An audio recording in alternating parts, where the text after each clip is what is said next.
They say death ends everything, but in the 14th century, it started something new. When the Black Death swept across Europe, it didn't just kill millions, it killed the system that ruled them. Fields were left empty, cities silent, the powerful buried next to the poor. And when the smoke cleared, the survivors opened their eyes to a different world, a world where labour was scarce, where a farmer's hands were worth more than a lord's title. The dead gave the living their freedom. And out of one of history's darkest chapters came the birth of the middle class. This is the Black Death's boom, how a plague created the middle class. The year is 1347. A fleet of trading ships docks in Sicily. The sailors on board are already dying. Black boils cover their skin, their bodies burn with fever, and within days they're gone. But the rats stay, and the fleas on those rats carry something Europe has never seen before, a plague that moves faster than armies, kills faster than war, and answers to no king, no church, no God. Within a year, the Black Death spreads like wildfire, from ports to villages, from markets to monasteries. The roads fill with carts carrying the dead. Bell towers ring so often that the living stop counting. No one is safe.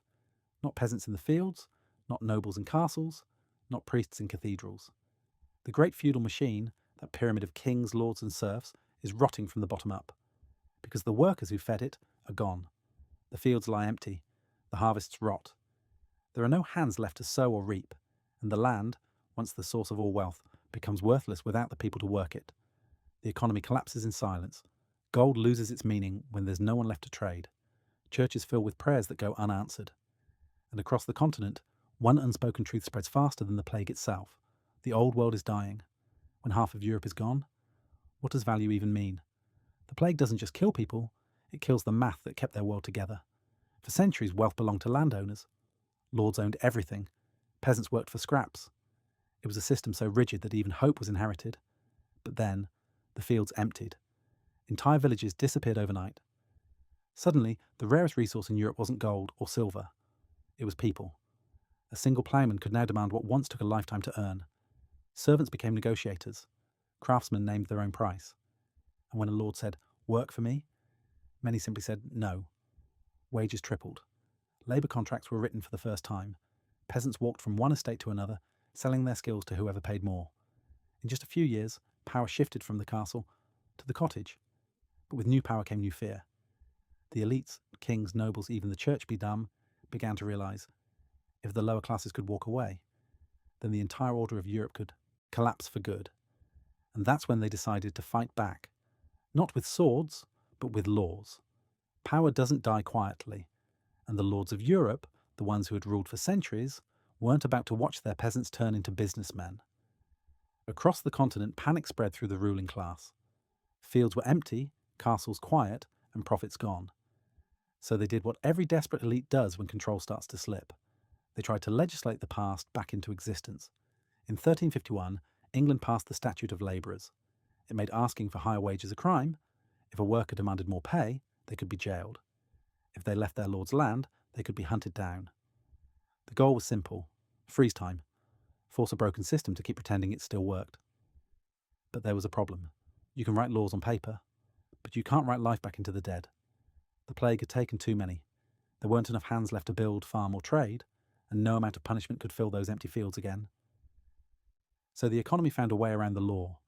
Markets, not monarchs, began to decide what labour was worth. People learned something dangerous and unforgettable. Freedom has a price, but it also has value. The old world was cracking, and through those cracks a new kind of society was beginning to breathe. Out of the ashes of plague, something unexpected began to grow. For the first time in centuries, people had choices. A farmer could leave the land of his ancestors and find better pay elsewhere. A craftsman could sell his work directly in a town square. A widow could inherit her husband's land and keep it. And as silver began to flow, a new habit emerged in Europe: saving. The survivors didn't waste what they earned. They invested it in tools, in trade, in their children's education. Small villages became market towns. Merchants replaced nobles as the faces of wealth. Guilds formed, the first unions of skilled labour. And soon, Europe was full of people who were neither rich nor poor, but something new: independent. They didn't own castles or armies, they owned crafts, ideas and ambition. They were the merchants of Venice, the weavers of Flanders, the traders of London. They built homes with glass windows, wore finer clothes, and sent their sons to school. The plague had taken millions, but for those who remained, it gave something priceless: mobility. The feudal order, that unshakable pyramid of power, had cracked, and through that fracture the middle class was born. By the dawn of the 15th century, Europe was almost unrecognisable. The world that had been ruled by kings and clergy now belonged to merchants and mines. Labour had dignity. Wealth could be earned, not inherited, and ambition, once a sin, became a virtue.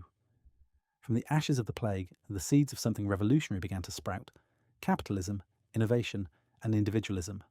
People started asking dangerous questions. If I can earn my own future, why do I need a lord? If hard work brings prosperity, why should faith decide my fate? The Renaissance was born from those questions. Art, science, and commerce merging into a new vision of humanity. It wasn't divine right that built progress anymore, it was human effort. The Black Death didn't just reshape population charts, it reshaped meaning itself. Because in losing half its people, Europe discovered the value of one, and from the bones of an old world a new one began to rise, freer, faster, and unstoppable. The plague had ended feudalism, but in doing so, it had started the modern age. In the end, the Black Death didn't just take lives, it took away certainty. It stripped away the illusion that power could last forever, that wealth was fixed, that status was eternal.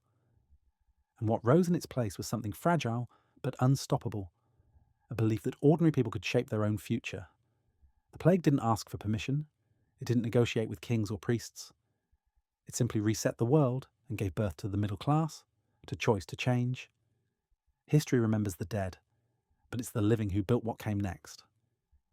If this gave you a new perspective, don't just scroll away, hit subscribe. This is Economic Chronicles, where history exposes the present and the future is written in the lessons we refuse to learn.